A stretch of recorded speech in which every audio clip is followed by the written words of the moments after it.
শুনুন যাদের সততায় ভরা বুকে আছে হিম্মত, সকল ছাত্র ছাত্রী রবে তাদের আমানত। এই আমানতের খেয়ানত করা নেই কোনো অপশন।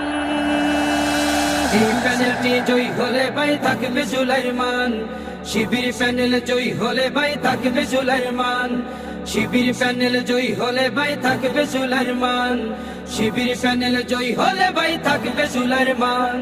ডাকসু নির্বাচনে ভিপি পদে সাদিক ভাই, ডাকসু নির্বাচনে জিএস পদে ফরহাদ ভাই, এজিএস পদে মহিউদ্দিন খান। এই প্যানেলটি জয়ী হলে ভাই থাকবে জুলাইয়ের মান, শিবির প্যানেল জয়ী হলে ভাই থাকবে জুলাইয়ের মান। শিবির প্যানেল জয়ী হলে ভাই থাকবে জুলাইয়ের মান, শিবির প্যানেল জয়ী হলে ভাই থাকবে জুলাইয়ের মান। ভোট দিও ভাই এবার মোদের ভোটটা শুধু নির্বাচনের নয়।